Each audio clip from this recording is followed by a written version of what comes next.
Hi! So, I'm back to talk about The Summer I Turned Pretty.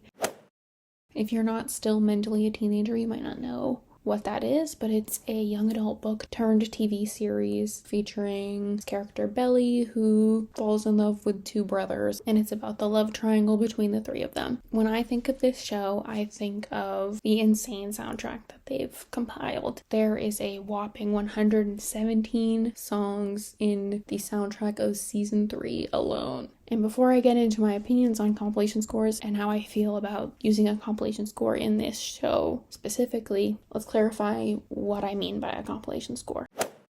Almost a year ago, I wrote a video essay titled The Impact of Music on Scene Interpretation in 500 Days of Summer. In this video, I defined compilation scores as a selection of different songs that were not made with the movie in mind. They are pre-made, pre-composed songs that were placed within the soundtrack. I also quoted Juan Chata's essay titled Conceptual Integration and Film Music Analysis, where he says the compilation score, so common in today's movies, emerged as a marketing strategy and opened a new dimension in the general conception of film music. Recent compilations enhance the film story throughout innovative placement of songs. Juan Chata also quotes David Bell, where he says that the incorrect use of songs endangers the cohesiveness of film art. Instead of a 2-hour dramatic statement, motion pictures often become bits of plot interspersed between MTV-like music videos. These are two different opinions on compilation scores. What Juan Chata and David Bell are saying is that when used correctly, compilation scores can be a really good tool for enhancing storytelling and immersing the viewer in the story. If used incorrectly, they can feel lazy and maybe boring when we think about the MTV-like music videos. Of course, in these essays, they're referring to movies, but in this era of television, TV shows are becoming more cinematic, so I think it's fair to loop TV shows in with films when talking about compilation scores.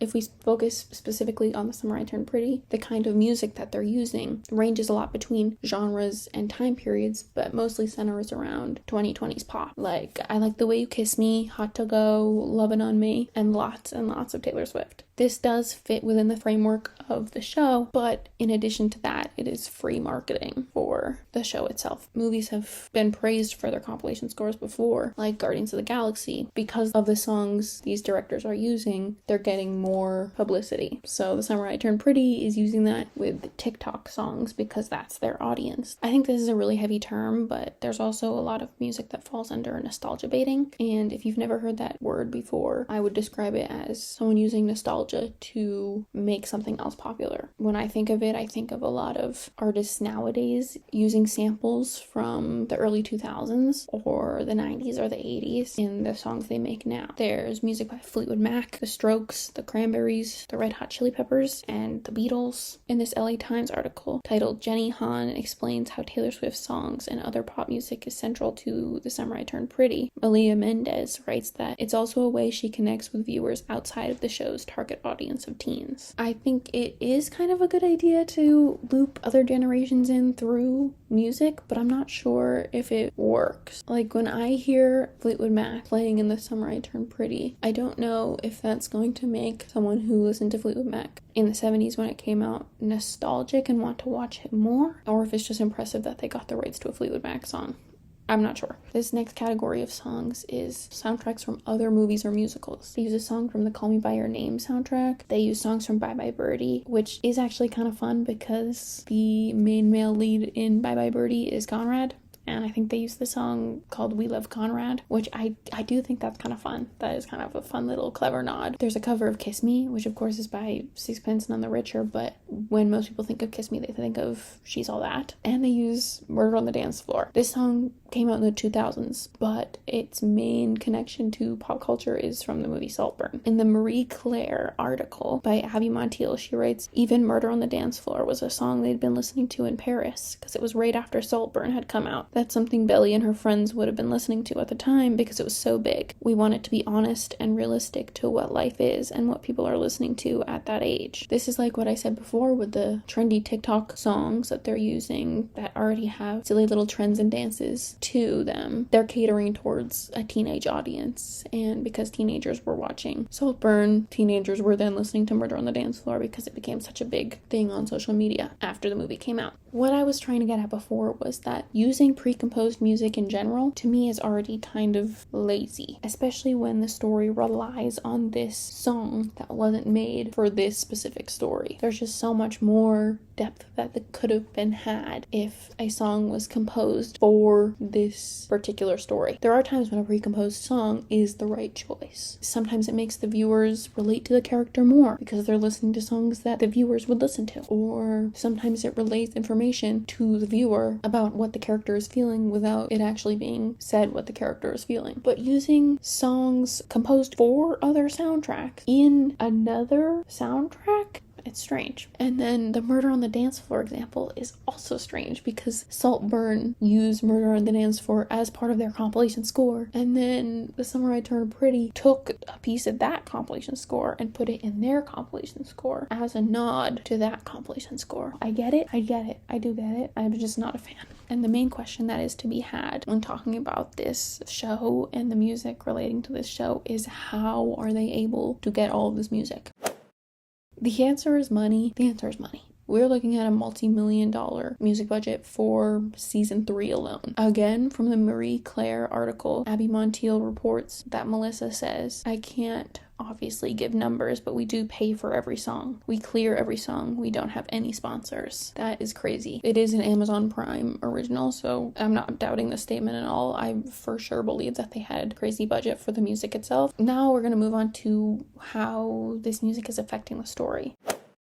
The use of popular songs and the use of TikTok trends and TikTok songs in the show itself feels like a cash grab, feels like a way to market the show without actually marketing it, using its fans to make TikToks about the show and the scenes itself when it's using an already popular song. I do appreciate the clever nods and the way that Jenny Han thinks about all the little Easter eggs that'll be shown throughout the show itself and how the music goes along with that. There's a song from the movie Funny Face with Audrey Hepburn, which is a nod to the Sabrina movie that has Audrey Hepburn in it, which is what the promotional photos are inspired from. There are Bye Bye Birdie posters in Belly's room, which makes sense as to why those songs will be playing in the show at all, since Belly is a fan. In the Marie Claire article, they say, during one iconic moment from the show's 3rd and final season, Belly and Conrad nearly kiss as she helps clean him up after a surfing accident. Amid thumping heartbeats, heavy sighs, and no shortage of sexual tension, Swift's False God begins playing, the very same song that soundtracked their first almost kiss in season 1. During the golden age of TikTok edits, the reprisal read as an in-universe wink to the Summer I Turned Pretty's fans, who have received its soundtrack with nearly the same fervor as its central love triangle. This quote itself references the TikTok fan edits that I've been talking about, where they're drawing up hype for this show without the show's marketing team ever really lifting a finger. They don't have to, because they spent so much money on music, which that budget could also have been some of the marketing budget, because they know that the music is going to make people online talk. In this book, Bonds of Brotherhood and Sons of Anarchy, Essays on Masculinity in the FX series, there's an essay called The Compilation Score in Transdiegetic Music by Jessica Shine.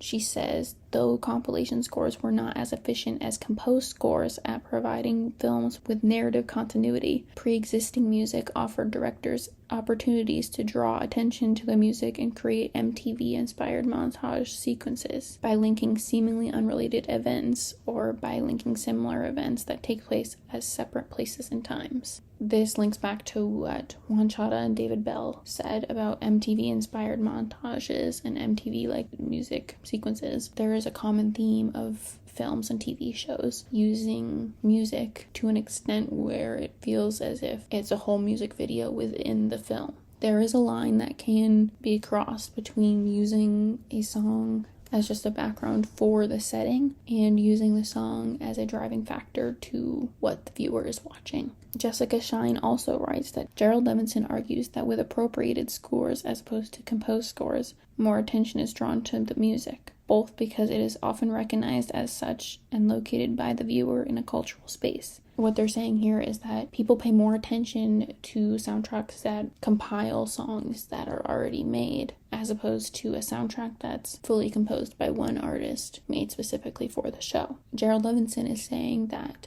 the fact that it can be recognized already makes the song more memorable to the viewer.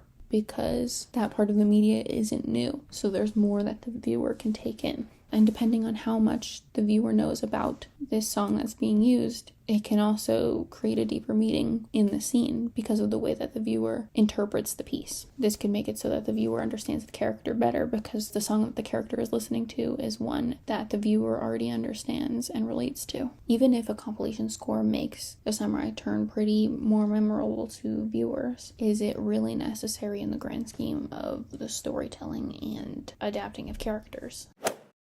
Most of the song placement is very literal, not really adding a new layer. There's the song Lacey by Olivia Rodrigo, played for the character named Lacey. Yeah, that's clever, but does it really add anything? No. There's also the song Let Me by Zayn. This is played during Jeremiah's bachelor party, and the lyrics say, "Let me be a man so that I can love you." Does that add anything new to the scene? No, because the song isn't actually about that. It's not actually about having one more night as a free man before they're tethered to their partner. So why'd they place it there? Just because Let Me by Zayn is a popular song. And I'll be the first one to say that music can add so much nuance and meaning to memories, scenes, etc. But I find storytelling much more impressive when it doesn't rely on already made art. When a song is used in a movie to portray an emotion that the character is feeling, yeah, it makes sense, and yeah, it's a nicely placed song, but if a song was composed for that moment and it also portrayed that emotion, don't you think that's more impressive? Maybe it even makes you feel more connected to the character because it's not relying on an outside piece of art to help with the connection between character and viewer. In the LA Times article, Malia Mendez writes, "In the show, lyrics frequently operate as echoes, reflecting characters' unspoken feelings or mirroring their dialogue. Delicate, Taylor's version conveys Belly's hesitancy to jump back into a relationship with Jeremiah, when it could break again just as easily as it did the first time." And since the demographic of The Summer I Turned Pretty and the demographic of Taylor Swift songs do overlap quite a bit, this is a perfect fit, and this is a good use of a compilation score. And I won't argue that it's not necessary here. It does work, and it does make sense here. I think young adult media is a unique case in the topic of compilation scores because teenagers' emotions rely so heavily on the music that surrounds them. So having Olivia Rodrigo and Taylor Swift songs in a show that you're watching feels relatable. And of course that's what this show is going for. So a compilation score in this context is necessary. Even though it is necessary, I am going to fight that maybe it would be better if it wasn't a compilation score. And now we ask the final question: would the show still work without a compilation score? Would the show be as popular? Probably not. Now, I haven't mentioned that there actually is a film score composer for this show. His name is Zachary Dawes. He wrote the composed part of The Summer I Turned Pretty soundtrack for all 3 seasons. The scenes that have Dawes' music playing underneath feel so raw and real because his music is quiet and simplistic, but still just enough for there to be depth in the scene without overwhelming the audio. His music truly shows that The Summer I Turned Pretty could survive without its mega popular songs or even without a compilation score in general. I haven't seen a pattern around when Dawes' music is used over a pop song, but the examples I found are usually when Belly is talking to Conrad or Jeremiah one-on-one. Since the theme song has been a constant throughout the series, and the music that Dawes writes for underneath the scenes is heavily inspired by the theme song itself. Whenever his music plays, it reminds the audience of how far these characters have come since when we first met them in season 1. When I talked about sitcom theme songs and how a theme song was supposed to represent the neutral tone that would be set for the characters, and when a scene got a little too dramatic or too sad for the sitcom's upbeat theme, they would put this theme song adjacent tune underneath to maintain that neutral tone. If The Summer I Turned Pretty did this in a successful way, it would make the viewer feel something, but it would also make us feel more connected to the characters because we're not being taken out of the show by our own opinions about the songs being played or the way that we feel about the songs being played.